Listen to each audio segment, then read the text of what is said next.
പുളിയൻ പേരയ്ക്ക എല്ലാം പഴുത്തു കഴിയുമ്പോൾ ഈ ഒരു നിറമാണ് കേട്ടോ. ഉൾഭാഗം ഇങ്ങനെയായിരിക്കും. പേരയ്ക്ക പോലെ തന്നെ നല്ല പുളിയും മധുരവുമാണ്. കുറച്ച് മത്തിയും കിളിമീനും വാങ്ങി. ഇപ്പോഴത്തെ മത്തി നല്ല വലുപ്പമുള്ളതാണ് വരുന്നത്. മാത്രമല്ല ഉള്ളിൽ നല്ലപോലെ മുട്ടയും ഉണ്ട്. മത്തിമുട്ട ഞങ്ങളുടെ എല്ലാവരുടെയും ഫേവറേറ്റ് ആണ്. പക്ഷെ ഇപ്പൊ മോൾക്കാണ് കൊടുക്കുക. ഞാൻ കുറച്ച് കറിവേപ്പില പറിക്കാനായിട്ട് പറമ്പിലോട്ട് ഇറങ്ങിയതാണ്. എന്റെ അച്ഛൻ ആ മരത്തിന്റെ മുകളിൽ ഇരിപ്പുണ്ട്. മരത്തിന്റെ ചില്ലകളൊക്കെ വെട്ടുവാണ്. നമ്മൾ ഇങ്ങോട്ട് അതിനെ കൊപ്പടിക്കുക എന്ന് പറയും. ചെറുതും വലുതും ഒക്കെ ആയിട്ട് ഒരു 5-6 കറിവേപ്പുണ്ട്. എല്ലാത്തിലും വലിയ കുഴപ്പമില്ലാതെ ഇലയും ഉണ്ട്.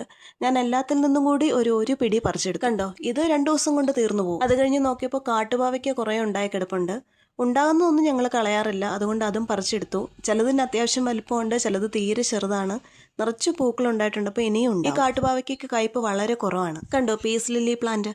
പണ്ട് ഇതിന്റെ വിലയൊന്നും അറിയാതിരുന്ന കാലത്ത് എവിടുന്നോ കൊണ്ട് മണ്ണിൽ നട്ടുവെച്ചതാണ്. ഇത്രയും വർഷമായിട്ടും അത് പോയിട്ടേ ഇല്ല. അതിന്റെ ഒരു 2-3 ചെറിയ തൈ എടുത്തു. എനിക്ക് വീടിനുള്ളിൽ സെറ്റ് ചെയ്യാനായിട്ടാണ്. ഇത് കണ്ടോ, ഏലത്തിന്റെ ചുവട്ടിൽ നിന്ന് ഒരുതരം കൂണാണേ.